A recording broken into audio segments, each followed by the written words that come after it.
and that is to thank Rabbi Schoenfeld. I go back with the Schoenfeld family literally 40 plus years. And when I say go back, it's all related to the Jewish people. Because at the end of the day, that's the only thing that counts. The only thing that counts is what we do for each other. You know, we should enjoy life, we should enjoy our children, grandchildren, great-grandchildren, but the only thing that matters is being there for each other, being there for those who are faced with difficulty, challenges, being there for the Jewish people. I think that's what Hashem wants. And I go back with family a very, very long time, and to me the Schoenfeld family, not to God forbid, every rabbi I am sure is wonderful, but the Schoenfeld family, your father, you, they represent something. You know, someone mentioned to me that the rabbi gets angry, and I said, why? Because he's affected by the news.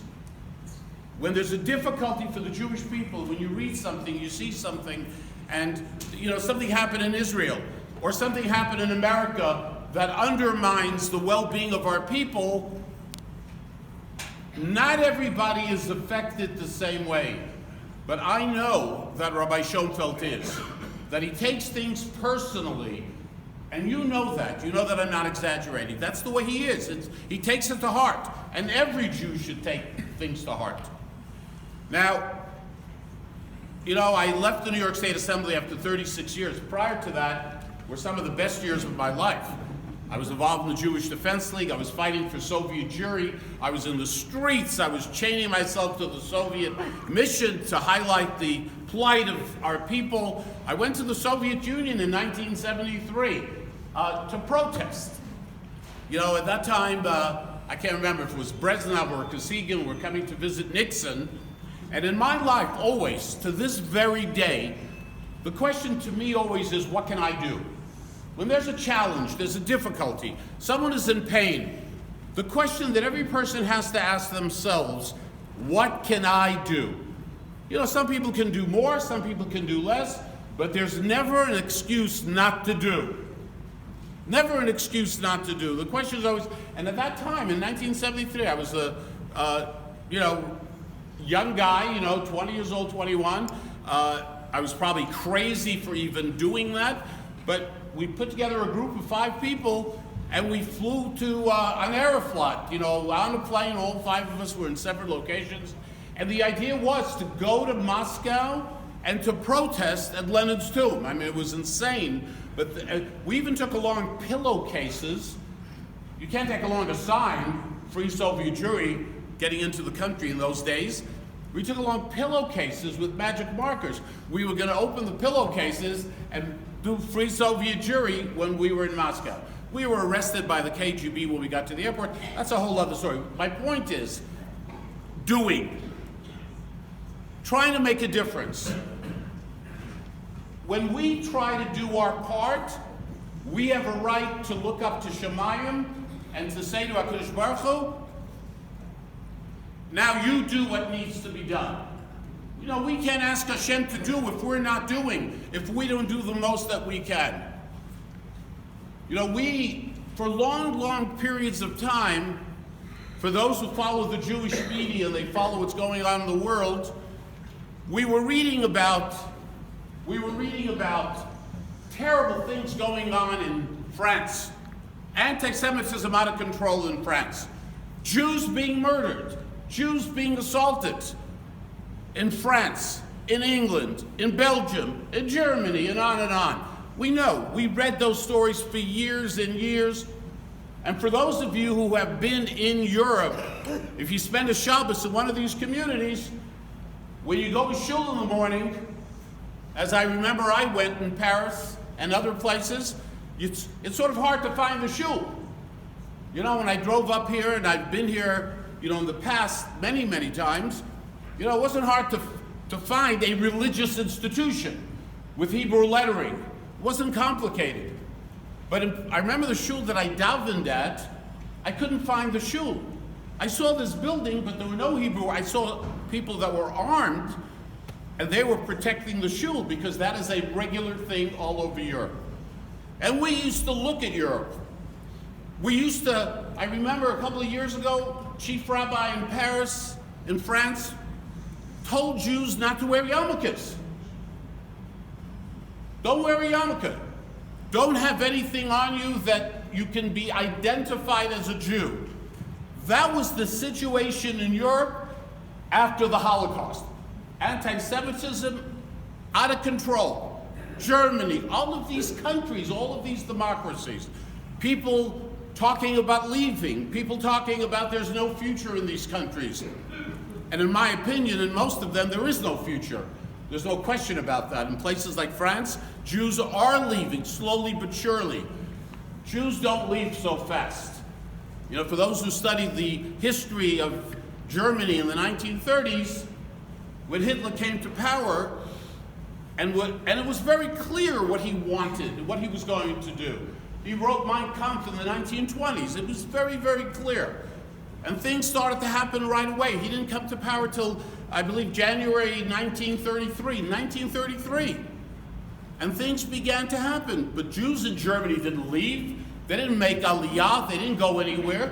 Because, you know, we Jews, you know, first of all, it's not easy to leave where you live, where you spend your entire life.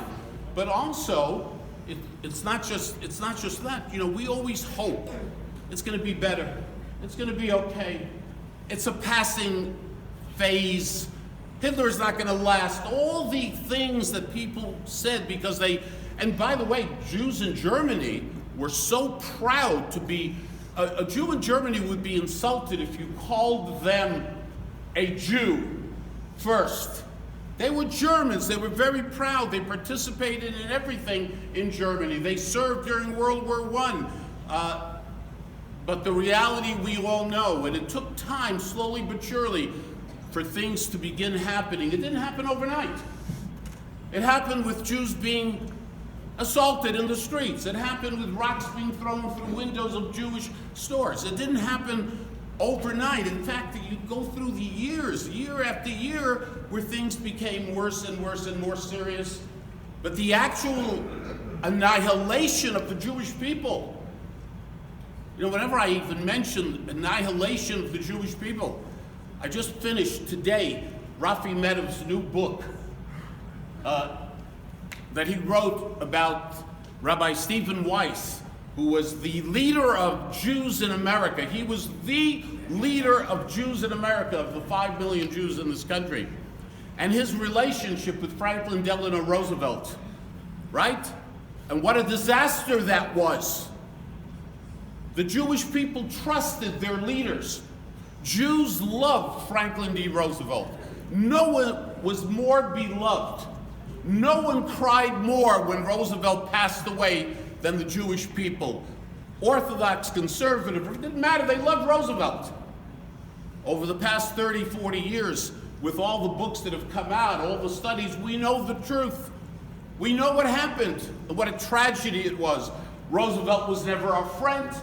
He and his State Department did everything in the world when Jews were being murdered, 10,000 a day. Children, men, women, and children. We know the truth today, what went on. And we know people like Rabbi Stephen Weiss, who wanted to be the leader, and he was the leader. But sometimes being the friend of the President of the United States, that's a pretty powerful thing. When the President of the United States calls you by your first name, you get influenced by that. You forget about your responsibility, that your responsibility is not to be popular. My responsibility as an elected official, as a Democrat, was not that Democrats should like me. If I wanted anyone to like me, it would be HaKadosh Baruch Hu. And therefore I need to do the right thing. It's not about being liked or disliked. And the Jewish people paid a terrible price because of, unfortunately, people like Rabbi Stephen Weiss. We live today in a period. If I would have been standing here 14 months ago, and I would have had a discussion with you, about the future of American Jewry. Is there a problem? Well, why are you even raising that issue? What's the problem? Yeah, there's always anti-Semitism. Until Mashiach comes, there'll be Jew hatred. That's a much better word. Jew hatred. People hating Jews because we are Jews. There'll always be anti-Semitism. But something has happened. By the way, before I get to that, I just saw a study that was done. It came out 2 or 3 days ago. It was a study done by a European Jewish group. They interviewed 16,000 people in 16 different countries in Europe. 16,000 people. 20% of the people they interviewed admitted, they said, point blank, they didn't hide, they said, the Jews control the political and economic, there's a Jewish cabal. You know, the elders of Zion, the Jews control the world. 20% of the people in this survey of 16,000 people in all the countries of Western Europe and some of the countries of Eastern Europe. All these things about Jewish power and Jewish control, it's unbelievable what goes on. But never did I believe, when I left office, I didn't create Americans against anti-Semitism. There was no need. There was no serious problem that I could discern, that I could tell. And look what has happened, ladies and gentlemen. You know, we're sitting here tonight, a beautiful event, delicious food in a fabulous synagogue, Baruch Hashem, with a fabulous rabbi, with fabulous people and friends and neighbors. And we have a situation today in our country that we need to take very seriously, because no one can predict, 14 months ago, the future of American Jews, what's the discussion? Now, it is actually a discussion. You know, Barry Weiss, who wrote that book, How to Fight Anti-Semitism, recently, she's an editor for the New York Times. You know, very liberal, fine. But in that book, she talks about the future of American Jews. All the incidents that have happened, the attacks upon Jews in the streets of New York in particular, it's nationwide. But how many videos, how many times have you seen Jews being beaten up, walking in the street, people identifiably Jewish, someone walking over to them, not taking their phone, not taking their wallet, not taking anything, just beat up on a Jew? Or the man who walked on 41st Street in Manhattan, who came to me first before anyone else, to our organization. Somebody from the 5 towns who, he's walking on 41st Street, this was about 2 months ago. He goes to his phone so he can look at the exact address. His name is Isaac. He wants to see the exact address. He's wearing a yarmulke, he tells me, a big yarmulke on his head. And suddenly, as he looks at his phone, someone comes over to him and belts him in the face and calls him an effing Jew. And while he's on the floor, he falls down. Thank God he didn't hit his head against something where it could have been much worse. The guy is kicking him on the floor. I said, Isaac, 41st, between 2nd and 3rd, I know the governor has his office right there, 633 3rd Avenue.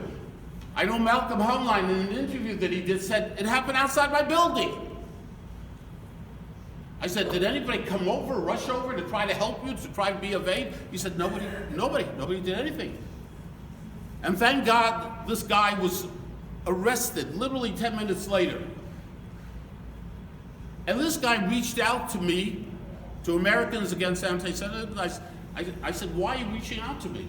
Why are you reaching out to me? Well, call your elected official, call the ADL, call somebody. And this is what he said to me, just as an example.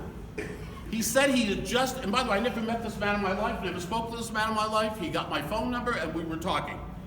He said he just got a call from the ADA, Assistant District Attorney in Manhattan.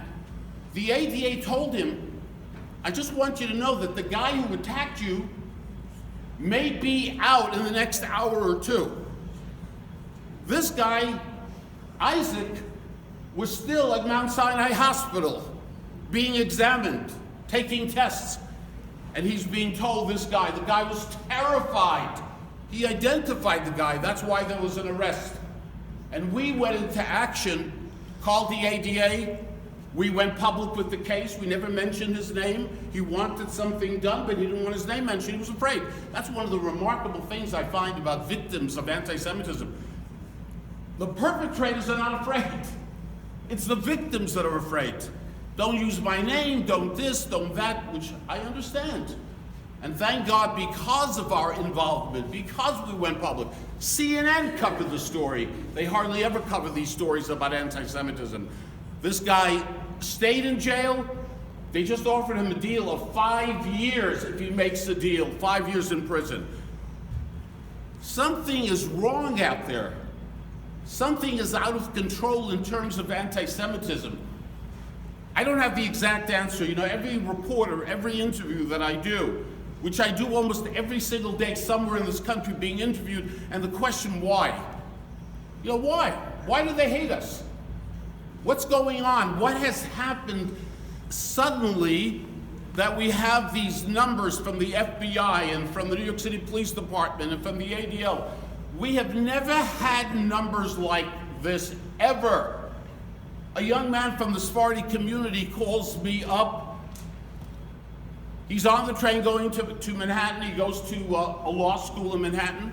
He's on the train sitting there, and some guy who happens to be black turns around to him and says Heil Hitler to him. Just like that. A guy in my shul, the Avenue N Jewish Center, a 70-year-old man, shared with me, and by the way, most of these things do not even get reported. It's pretty bad, the statistics, the numbers. But most of this does not get reported. So this man says to me, he says he's waiting at the train. You know, just a story. He's waiting at the train at Kings Highway, minding his business. A 70-year-old guy, well, you know, just standing there waiting. A woman walks over to him. Obviously someone he has never seen before, had no interaction with her. She just walked over to him. Just looked him in the face and said, "You effing shoot twice," and walked away. What's going on? What is this all about? And what was being done? You know, the rabbi was talking about, you know, the reaction of our leaders. You know, if we wait for our leaders, if you go to sleep at night saying we have nothing to worry about because our leaders are taking care of us, whoever they are, your political leaders, your local elected officials, whatever, they're taking care of things. It's ayin vei. Because they're not. Because they're not, unfortunately. We see the situation. The situation with anti-Semitism got out of control. It was mainstreamed. It sort of became part of, you know, the window dressing. Nobody did anything. Think about this. While all these things were going on, and I was intimately involved, watching, reacting, speaking out, nobody did anything. Whether it was the mayor of the city, who I know very well. I remember when the mayor called me, I'll never forget, Erev Shavuos. I was in Dallas, Texas to speak. And he called me on the phone. Why did he call me? To raise money for his presidential campaign. I said to him, "Are you kidding with me? Like, my views are a little different from yours, Bill." But then I had him on the phone for 35 minutes.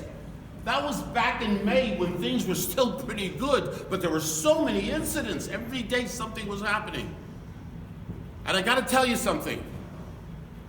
I am affected when a Jew is beaten up. I have difficulty living in this great country that we live in, and Jews walking in the street and becoming victimized. Because for all of us, it's a statistic. You read it, you go on. You read it in the paper, then you go on. It doesn't affect you. You don't lose any sleep. But I gotta tell you that every single victim of hate lives with that the rest of their life. When you walk in the street and you're assaulted, I remember many years ago when my car was broken into. I'll never forget. my car, my property. Someone took advantage and they stole the tire or whatever it was. I'll never forget that experience, that moment. It was no big deal, it was really nothing. But I remember how I felt violated. Someone came and took my property. They had the chutzpah to come to my property. That was about a car. That was about nothing. When a person is assaulted, when a person is belted in the street and called a terrible thing, that person will be affected for the rest of their life. Isaac from Lawrence Woodmere will never be the same person. He'll always remember what happened to him. I was at a breakfast in Lawrence. Grandfather, father, I think it's called DRS is the name of the school. I'm sure you're familiar. Wonderful school. So I was there for my grandson to learn and to have breakfast, and it was wonderful. Towards the end, as I am leaving, a man walks over to me. A father walks over to me. Never spoke to this father. I don't know who he is. I don't know his name now. But he came over to me. He said, "Can I talk to you for a minute?" And he was sort of, I could tell he was embarrassed. He didn't feel comfortable. I didn't know what he was going to tell me. And he says, "Can I take a moment?" I said, "Of course, please." And this is what he shared with me. And this story, I think, is indicative of a situation that is really horrible. He says, "I worked in Manhattan for the past, 13, 14, 15 years. I'm an Orthodox Jew. My kids go to yeshiva. I wear a yarmulke proudly." And then he says to me, never forget these words. He says, "But yesterday, I took off my yarmulke when I went to Manhattan for the first time in my life because I was afraid." Took off his yarmulke for the anti-Semite, to give the anti-Semite a victory. There was a poll that was done by the American Jewish Committee a couple of months ago. It was incredibly revealing nationwide. It wasn't about Brooklyn or about Queens. A poll that was done that basically said the following. Thousands of Jews were asked this question all over the country. This is a reliable, respected American Jewish Committee. 25% of Jews will not wear anything that identifies them as a Jew. The women, well, Stars of David, make sure you don't have anything on you. Make sure there's nothing that someone can say, "Oh, that's a Jew." We're talking about people who don't wear a yarmulke. If you wear a yarmulke, you're identified immediately. 25% in this poll said they will not have anything on them that you can identify them as a Jew. 33%, listen to this, said they avoid going to Jewish type events. They won't go to a Jewish event because they don't want to congregate in an area where something may happen. After all, there have been a number of synagogues, 2 synagogues, 13 Jews have been murdered in this country. Jersey City, Muncie, all the other things that have happened. 33% of Jews in this poll said that they would not go to a Jewish type of event, Jewish concert, maybe a synagogue that they don't often go to, but no, we're not going to the synagogue. This is America, everybody. This is the United States. What's going on over here? 70% in that poll said they do not report things that have happened to them. 70% of anti-Semitic incidents are not even reported. And you know how high the numbers are. It's unbelievable. A couple of weeks ago, and has the Jewish community truly reacted? Have we kept on our elected officials, demanding that they be involved? And what are you doing? By the way, all the mayor did for like a year, only when Jewish blood was spilled. It took Jewish blood to be spilled before they started doing a little more. But prior to that, what was the MO? What was the routine every time Jews were attacked? They condemned the anti-Semitism. A lot of courage, right, guys? A lot of courage. They condemned the anti-Semitism. And the governor of the state, same routine every single time. You don't remember, but let me refresh your memory. He would send the state troopers down to help the New York City Police Department. Wow, this is great stuff. There was no plan.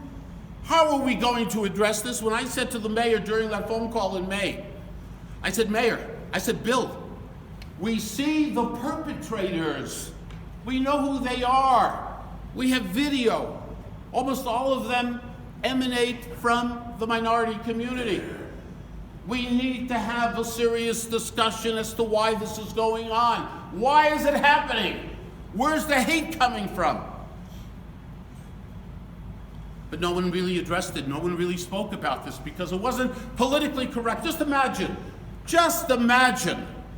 if some chassid had beaten up on someone from the minority community. Just imagine. One incident. Imagine if there had been one incident where a guy with payas would have done something to someone who was transgender or gay. Do you think the discussion would have happened on CNN, MSNBC? Do you think there would have been like panel discussions as to what's going on? Imagine 2 or 3 incidents, and we had hundreds and hundreds of people's lives to the point today. Let me tell you the change that has happened, because I see it. It is so clear. And everybody knows it, basically. It has affected families. People are afraid to send their kids. A mother said to me, I won't let my kids get on a train or a bus. I only use Uber. It has affected people where people are afraid, and there's no reason to be afraid. We are part of the Jewish people. We have pride. We're not afraid. Yeah, we face difficulties. We always have. But you know what? We're here. We're strong. And we have to teach our families and our communities not to cower, not to run, not to be afraid, and to demand from those responsible that they do what needs to be done. And not just to depend on government. We need to be prepared. You know, all I hear for the last few years already is about what's going on college campuses. How many articles have you read in your Anglo-Jewish newspapers when kids go to college campuses and they're being intimidated, they're in fear, they're afraid to express themselves in certain classes where the teachers are pro-Palestinian? How many stories have you read of university after university? I don't get it. I don't understand.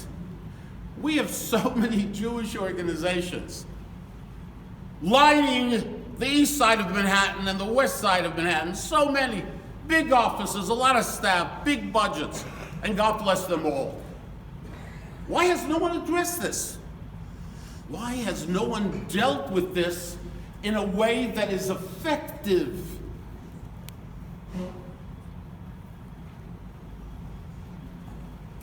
And finally, before I just get to AAA, because that's why I'm here, we're doing something about it. You know, 2 weeks ago, I think it's 2 weeks ago, 3 weeks ago, Sunday, tomorrow, I had the pleasure of going to Rutgers University. I don't know how many of you saw the video. You saw it. Millions of people saw it. Tens of millions of people saw it. I went to Rutgers University, part of Americans Against Anti-Semitism, a group of us. In the morning, I was speaking at the Manhattan Beach Jewish Center, urging people to vote in these elections. I don't want to, take up your time now, but I can't tell you how important that is. I can't tell you what you may wake up to after the elections because we did not vote, and the Reform movement did. The Shalom Achshav people, they voted, we did not vote. Because Reform synagogues all over the country, they are mobilized, they are organized, they are voting. And I just came back from Florida, spoke to huge crowds. Once somebody asked me a question about these elections, and I asked the crowd, I said, how many of you have voted so far? And we're running out of time, there's not much time left. I think 5 people raised their hands. But ladies and gentlemen, I went to Rutgers because we saw because it's about doing whatever you can. I cannot solve the problems of the world, nor can you. But we need to do things. We need to work together. We need to be proud. We saw at Rutgers University that Rashida Tlaib was going to speak as part of a conference, Muslims for Peace. Wonderful. I want to go. And I went. Got my tickets. I was a guest. She was going to speak. 2 weeks prior, or 10 days prior, Rashida Tlaib was involved in a blood libel against the Jewish people, against you, every one of you. I don't know if you got upset or not. I don't know if you know about it even. But you should be furious. A member of the United States Congress, a Democrat, a child went missing in eastern Jerusalem, 7-year-old child. And Hanan Ashrawi, you may remember that name, spokesperson for the Palestinians for the last 30 plus years, tweeted that it was a herd of Jews, I'm using the word, a herd of Jews, that basically took the imagine, think about this, how this plays in the Middle East, how this plays all over the world. A herd of Jews took this 7-year-old child and murdered this child. Sounds like the Dark Ages, taking blood of Christian children and using it for matzahs, that kind of idea. A herd of Jews took this child, murdered this child. Oh my God. And everybody discovered shortly thereafter, there was no herd, nobody did anything. This child had slipped and drowned in a huge amount of water. Nothing happened, an accident, a tragedy. Hanan Ashrawi actually apologized. A member of the United States Congress of the Democratic Party, the party that I'm a member of, did not apologize. Didn't address it at all.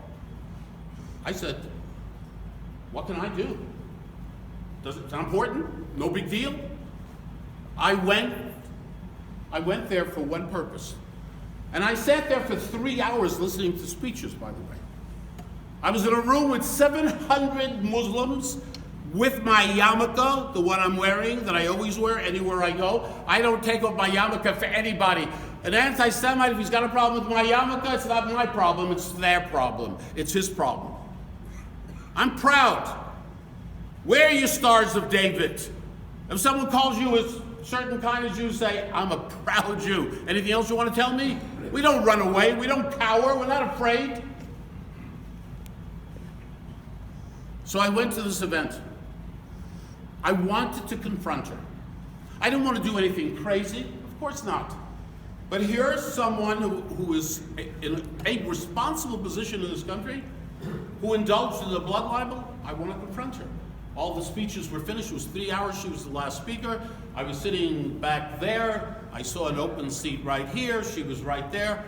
I went to that seat. Got up in front of everybody to wait for my opportunity to confront what she said about the Jewish people, what she said about you. I was there for you, not for me. I was there for us. And as she began to speak, at a certain point she said something, and I got up and I said, demanded that she apologize. I don't know if you saw the video. Some big guy came over to me with a kafiyah, tried to stop me. I told him whatever I said to him. He removed his hands very fast. But the point is, I confronted her about her anti-Semitism, about her blood libel. We cannot let people get away with attacking the Jewish people. It undermines the foundation. When you have the Democratic Party, when you have, and again, this has nothing to do with politics, it's about the individual. When you have a person running for the presidency of the United States of America, and that person suddenly becomes a proud Jew. I never knew he was a proud Jew until this year. I never heard him talk about being a proud Jew. Suddenly he became a proud Jew. He keeps on saying it. I'm a proud Jew. I spent time in Israel. And this is a person who is dangerous for America, dangerous for the Jewish people, dangerous for Israel. This is a person, ladies and gentlemen, who has attracted every anti-Semite on the left. He's like a magnet for anti-Semites from AOC. I mean, Linda Saussure. It doesn't make sense, everybody. How do you have open haters of the Jewish people, people who support terrorism? I mean, we can go through it. This is not my opinion. You've got to look at all the stuff. You know, the media up until recently has ignored all this. I've been talking about this for a long time. So Tlaib, Omar, AOC, Linda Saussure, and many, many others. They're all part of this team with the Jew, the proud, proud Jew. And I have to tell you the bottom line of this. I can deal with the anti-Semites. I know who they are. We all know who they are.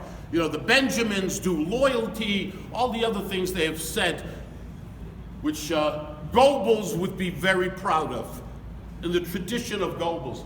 Farrakhan, there are members of the U.S. Congress from the Black Caucus who have a wonderful relationship with Louis Farrakhan, the most vile anti-Semite in this country. How are they getting away with it? So I have to tell you, the anti-Semites, these people, I know who they are and I know what they represent. You know what my problem is and what your problem should be? It's all the decent people.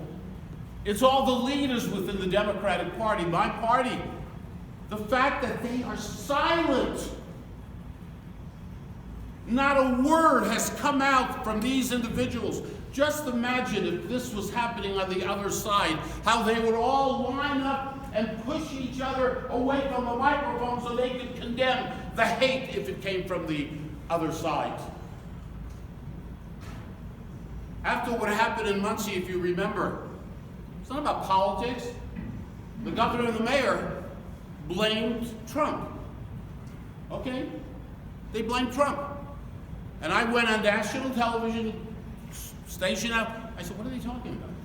What does he have to do with what's happening in New York with all of these attacks that are going on?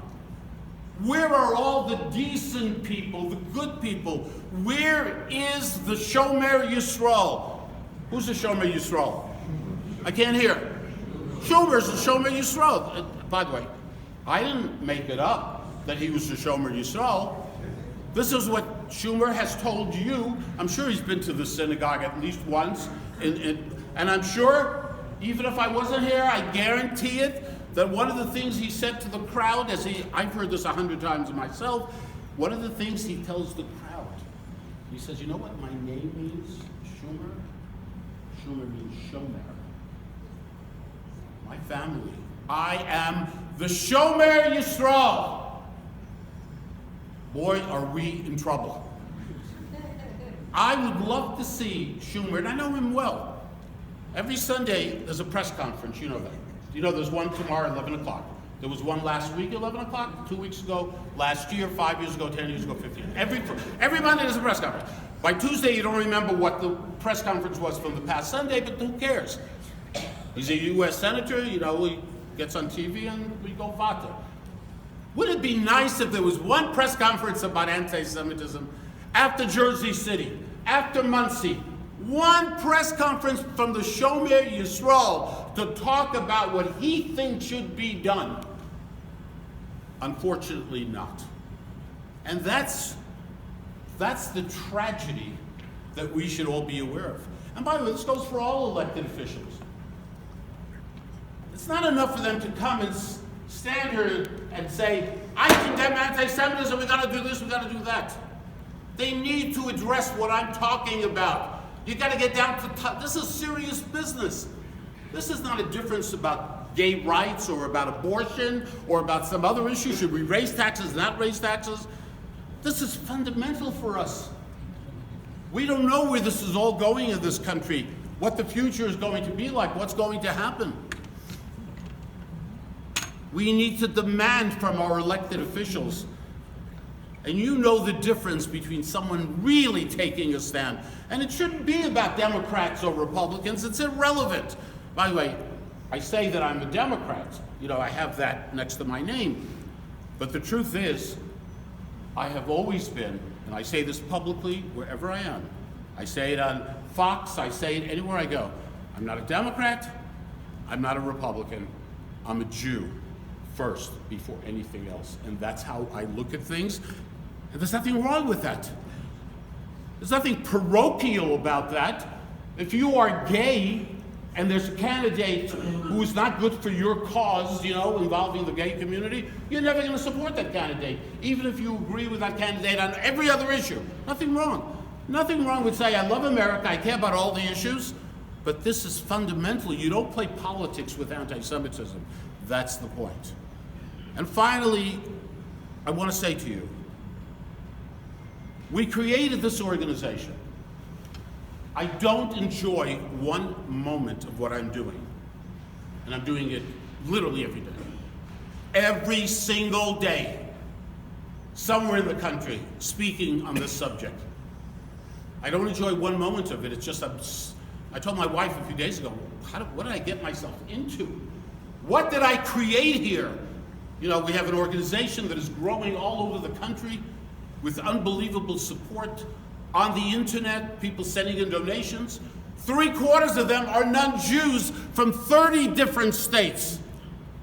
It's amazing. But I don't enjoy one moment of again and again.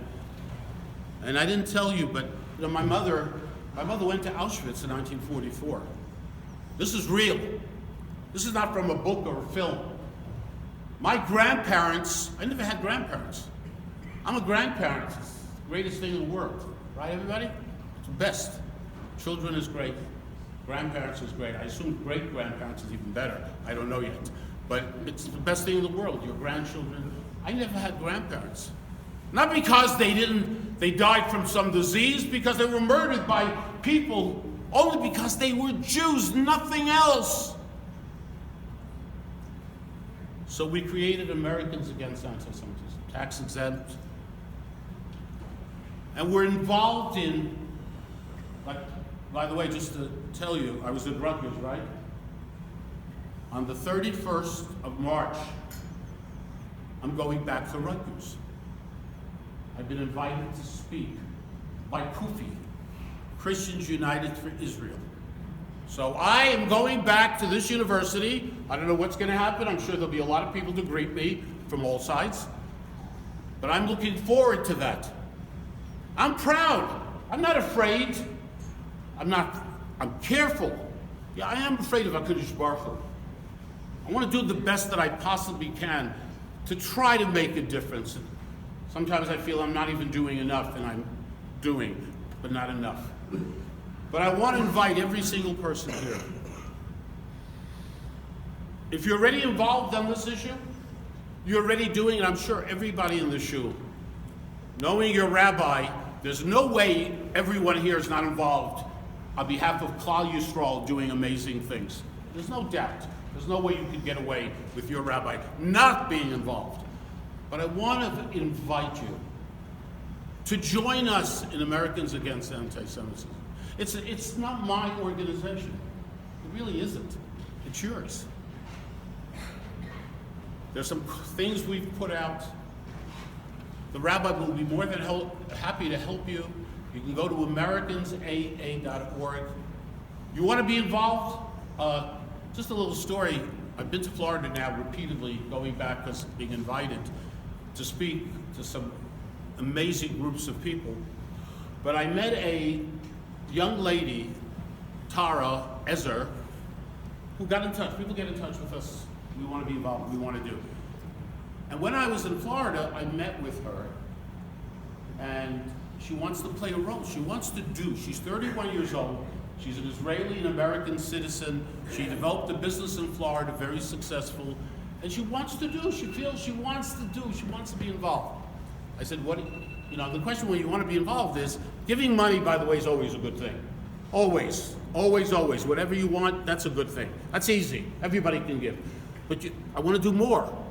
By the way, we have chapters now in 7 different states. 7 different states. Groups that have organized chapters, legal binding thing with our organization. So Tara says to me, I want to be involved. I said, Tara, what do you do? If you're a lawyer, we have lawyers working with us. What do you do? She says, I'm a digital marketer. I got to finish. I am finished in a second. I'm a digital marketer, which, by the way, I didn't know what that meant. Like, what is we have one of our top people is a marketer, and I know what marketing is all about, but she said a digital marketer. I found out fast enough. You know, one of the major, I don't know if it's Facebook or one of those, they give you up to $10,000 a month in free space if you're tax exempt. And this person who wants to be involved from Florida, who has contributed, right away she contributed, is going to be playing a major role in getting the message out.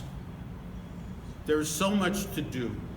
We're working now with a major law group, one of the largest in the country, that came to us and said, we want to network with you. There is no reason why any student at any university should be afraid because they are Jews or because they love Israel and support Israel.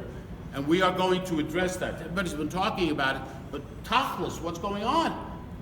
No one should be afraid. It's crazy. There are so many things. High school week, I started speaking at high schools, just spoke at Rambam Masifta last week. We're going to high schools to get kids ready when they go into university to be able to deal with the basic fundamental issues, which most of our kids are not really that familiar. When you get to a college campus and you're confronted by, sometimes Jews, by the way, who are confronting you about how Israel is the whole BDS thing, which is incredibly insane.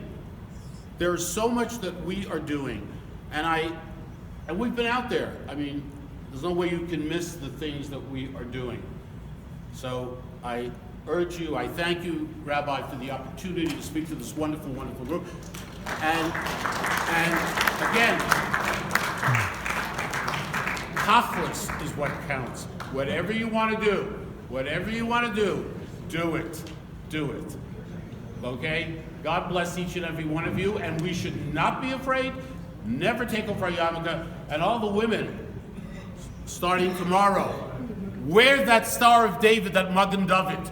Let everybody see who you are. Okay, maybe I'll get a bigger yarmulke. We'll see. But everyone, let us be proud and not afraid. We are part of the greatest club in the world. It's called the Jewish people. Thank you very much.